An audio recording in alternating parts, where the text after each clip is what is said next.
Hello વિદ્યાર્થી મિત્રો, જય શ્રી કૃષ્ણ, હર હર મહાદેવ.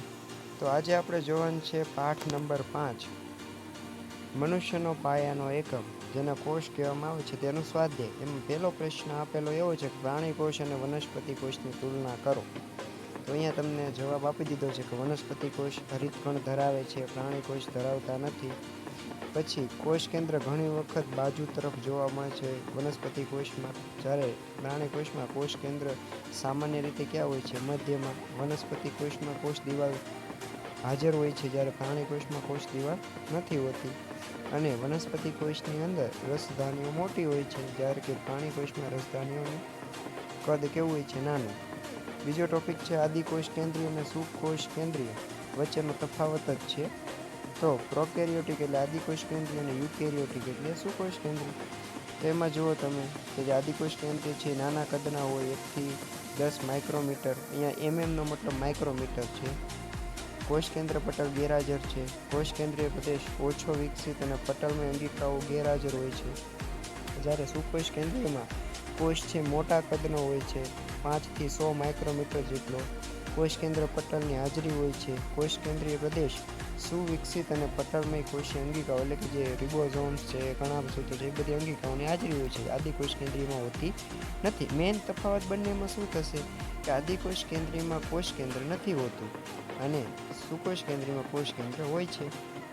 ત્રીજો પ્રશ્ન એવો છે, જો કોષરસ પટલ ઇજાગ્રસ્ત બને તો તૂટી જાય તો શું થાય? સામાન્ય વાત છે કે કોષ કેન્દ્ર પટલ છે એ તૂટી જશે તો શું થઈ જાય? અંદરનું જે દ્રવ્ય છે એ બહાર આવી જશે અને અંતે કોષ મૃત્યુ પામશે.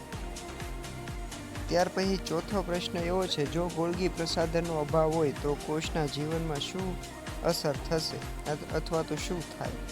તો કે ગોલ્ગી પ્રસાધનના અભાવે પ્રોટીન અને લિપિડનું પેકેજિંગ, પરિવહન અને સ્ત્રાવ થઈ શકતું નથી. લાઇસોઝોમ્સ બનતા નથી, જેથી કોષ સ્વચ્છ રહી શકતો નથી.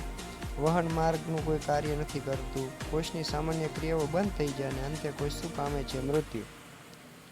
પાંચમો પ્રશ્ન છે, કઈ અંગિકા કોષના ઉર્જાઘર કે શક્તિઘર તરીકે ઓળખવામાં આવે છે અને શા માટે? તો સ્વાભાવિક છે કણાભસૂત્ર, કારણ કે કોષને જીવંત કાર્ય કરવા માટે ઉર્જાની જરૂર પડે એ કણાભસૂત્ર જ પૂરી પાડે છે. ત્યાર પછીનો છઠ્ઠો પ્રશ્ન છે, કોષરસ પટલનું બંધારણ કરતા લિપિડ અને પ્રોટીનનું સંશ્લેષણ ક્યાં થાય છે?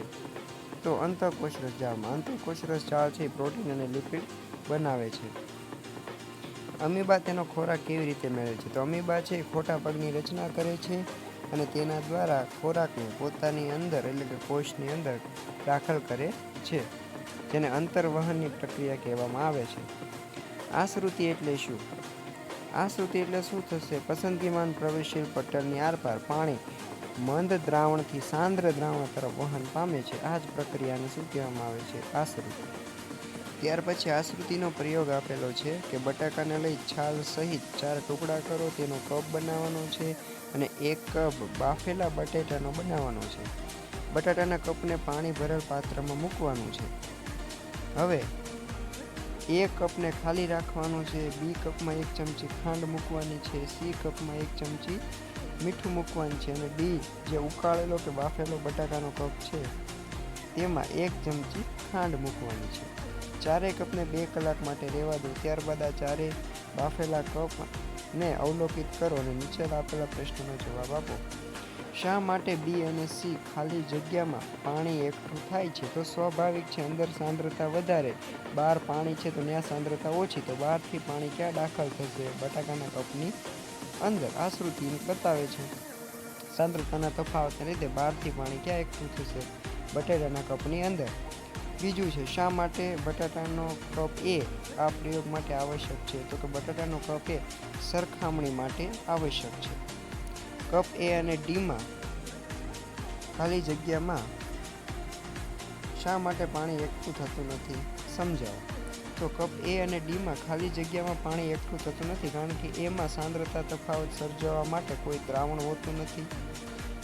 આશ્રુતિ માટે 2 ભિન્ન ભિન્ન સાંદ્રતા વાળા દ્રાવણ જરૂરી છે, જ્યારે ડી કપમાં બાફી નાખ્યું આપણે બટાકાને એટલે એના કોષો મૃત્યુ પામ્યા છે, એટલે એ પણ કોઈ પણ પ્રકારની પ્રક્રિયા દર્શાવતા નથી, એટલે ત્યાં કોઈ પણ પ્રકારનો તફાવત આપણને જોવા મળશે નહીં. એટલે કપ એ અને ડી કેવા રહેશે?